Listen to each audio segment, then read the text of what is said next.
আসসালামু আলাইকুম। আজকে আমরা আলোচনা করব গুণগত রসায়ন, আমাদের চ্যাপ্টার 2 এর ক্লাস নাম্বার 2। আমরা পূর্বের ক্লাসে পড়েছিলাম পরমাণু মডেল এবং পরমাণুর মডেল সমূহ বা কি মডেল আছে। এখন আমরা পরের ক্লাসে পড়ব যে এই পরমাণু কোত্থেকে আসছে বা পরমাণু রিলেটেড পড়াগুলো আমরা পড়ব। যেমন আমরা যদি বলি আমাদের মহাবিশ্ব মহাবিশ্ব মহাবিশ্ব থেকে আমরা দুইটা জিনিস পাই। কি একটা হচ্ছে আমাদের শক্তি এবং পদার্থ বা বস্তু। প্রথম যেটা পাই সেটা হচ্ছে আমরা শক্তি, তারপর পদার্থ অথবা বস্তু। এখন এই আমাদের পদার্থকে আবার দুই ভাগে ভাগ করতে পারি। একটা হচ্ছে তোমাদের মৌলিক পদার্থ আর একটা হচ্ছে যৌগিক পদার্থ। মৌলিক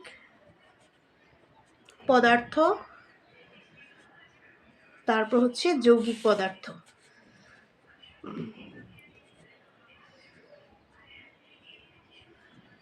এখন এই মৌলিক পদার্থ কোনগুলো? যেমন আমরা আমাদের প্রকৃতিতে পেয়ে থাকি নাইট্রোজেন, অক্সিজেন, O2 হবে, অক্সিজেন, তারপর হিলিয়াম, এগুলো হাইড্রোজেন, এগুলো আমাদের মৌলিক পদার্থ। ঠিক আছে। এখন যৌগিক পদার্থ কোনগুলা? যৌগিক পদার্থ যেমন আমরা যেগুলো পাই ধরো H2O, তারপর আমাদের সালফিউরিক অ্যাসিড, H2SO4, তারপর আরও এভরিথিং, আমরা আরও অনেক কিছুই পেতে পারি। এগুলো আমাদের মৌলিক পদার্থগুলো, এগুলো যৌগিক পদার্থ। এখন এই মৌলিক পদার্থ এবং যৌগিক পদার্থ মিলেই হয় আমাদের পরমাণু। এই পরমাণু আমরা বলতে পারি কাকে? পরমাণু বিভাজিত হয়ে কণিকা বা মৌলিক কণিকায় পরিণত হয়। মূল কণিকা বা মৌলিক কণিকা যেটাকে আমরা বলি বিভাজিত হয়ে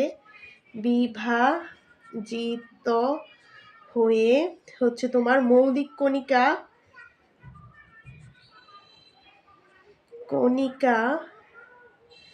বা মূল কণিকা হয়। মূল কণিকা। এখন এই যে আমাদের মূল কণিকা বা মৌলিক কণিকা কাকে বলে? পরমাণুকে বিভাজিত করলে যে সকল কণিকা পাওয়া যায় তাকে আমরা মূল কণিকা বলি। সংজ্ঞাটা যদি আমরা লিখে ফেলি, মূল কণিকা। মূল কণিকা কাকে বলে? আমাদের পরমাণুকে বিভাজিত করলে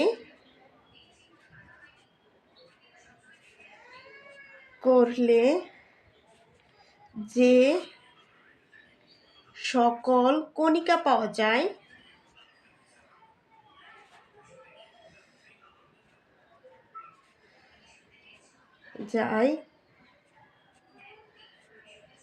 তাদেরকে মূল কণিকা বলে। ঠিক আছে, তাদেরকে মূল কণিকা বলে।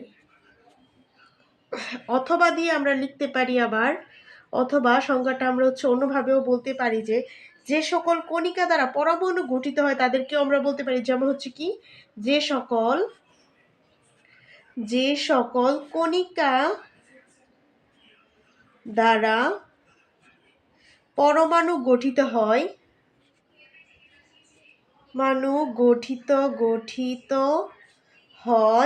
তাদেরকে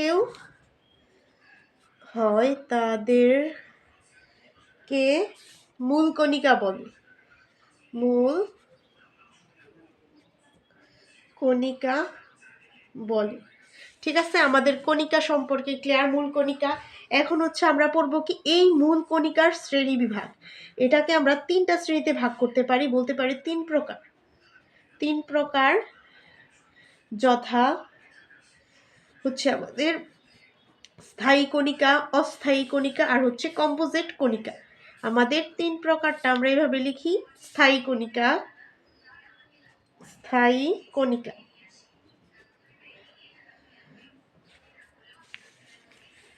কণিকা, তারপর আমাদের অস্থায়ী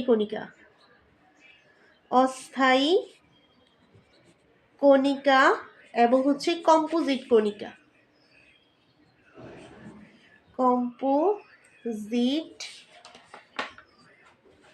কণিকা। এখন এই আমাদের স্থায়ী কণিকা আমাদের এখানে সবচেয়ে ইম্পর্টেন্ট পার্ট। সেটা আমরা জানি আমাদের স্থায়ী কণিকা ইলেকট্রন, প্রোটন এবং নিউট্রন। ঠিক আছে। এখন এই স্থায়ী কণিকা কাকে বলে যদি আমরা বলি, যে সকল কণিকা সকল পরমাণুতে স্থায়ীভাবে থাকে তাকে আমরা স্থায়ী কণিকা বলি। আমরা লিখতে পারি যে সকল কণিকা সকল পরমাণুতে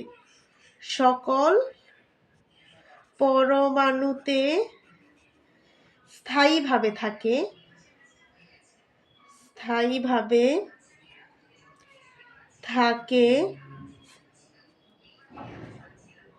তাদেরকে স্থায়ী কণিকা বলে।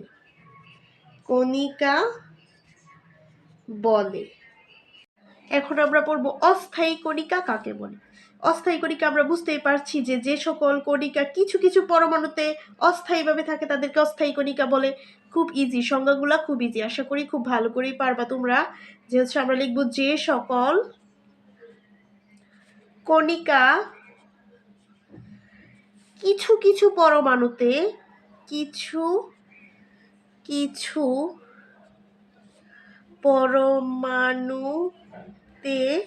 অস্থায়ীভাবে থাকে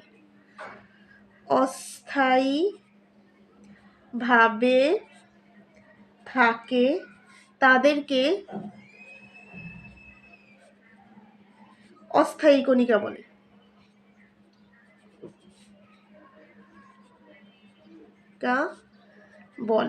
এখন আমরা আসবো কি কম্পোজিট কণিকা কাকে বলে। এই কম্পোজিট কণিকা হচ্ছে স্থায়ী কণিকা এবং অস্থায়ী কণিকা ব্যতীত অন্য এক ধরনের ভারী কণা পাওয়া যায়, যাকে আমরা বলি কি আমাদের কম্পোজিট কণিকা। চলো আমরা সংজ্ঞাটা সুন্দর করে লিখে ফেলি। আমরা লিখব কি স্থায়ী ও অস্থায়ী কণিকা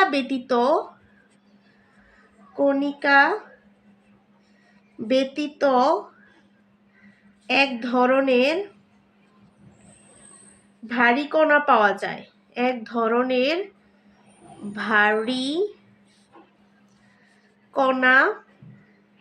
বা কণিকা লিখি আমরা, কণিকা পাওয়া যায় তাদেরকে কম্পোজিট কণিকা বলে।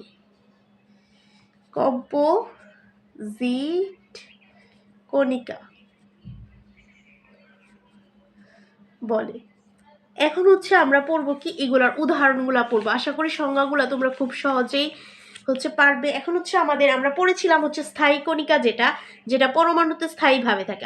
এটা হচ্ছে আমাদের সবচেয়ে ইম্পর্টেন্ট এই পার্টগুলোর মধ্যে। এখন হচ্ছে আমাদের স্থায়ী কণিকা আমরা জানি কি আমাদের যেমন দিয়ে আমরা লিখলাম, যেমন হচ্ছে আমাদের প্রথমেই আমরা বলতে পারি ইলেকট্রন, প্রোটন এন্ড নিউট্রন। আমরা লিখবো হচ্ছে ইলেকট্রন, 2 নাম্বার হচ্ছে প্রোটন, আর 3 নাম্বার হচ্ছে আমাদের নিউট্রন। এখন এই তিনটাই হচ্ছে আমাদের স্থায়ী কণিকা। এখন এই অস্থায়ী কণিকাগুলা কি কি? অস্থায়ী কণিকা অনেক রয়েছে, তবে আমরা কিছু যেগুলো আমাদের বইতে এবং হচ্ছে বিভিন্ন পরীক্ষায় এসেছে সেগুলাই আমরা জাস্ট পড়ব। যেমন হচ্ছে আমাদের নিউট্রিনো, তারপর হচ্ছে আমাদের 2 নাম্বারে লাগবো আমরা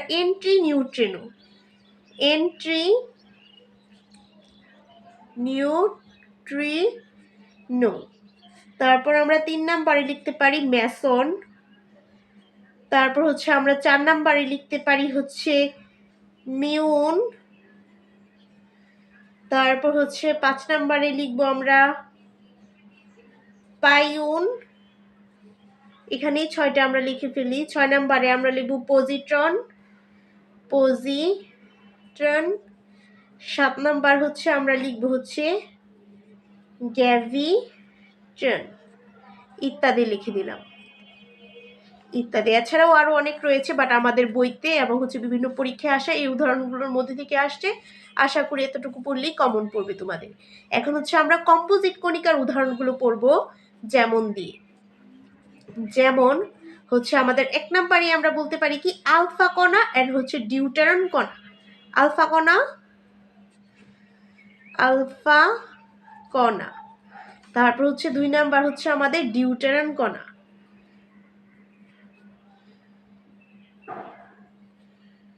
রন কণা, এর হচ্ছে তোমরা ইত্যাদি লিখে দাও, ইত্যাদি। আশা করি আজকে তোমাদের এই কণা সম্পর্কে ধারণাটা ক্লিয়ার হয়েছে। আমরা নেক্সট ক্লাসে হচ্ছে পরমাণু সম্পর্কে পড়ব এবং হচ্ছে কিছু হচ্ছে ম্যাথমেটিক্স সংক্ষিপ্ত টার্ম শিখব। আজকে এই পর্যন্তই, আশা করি তোমরা হচ্ছে নেক্সট ক্লাসে পরের অংশটুকু পড়বে।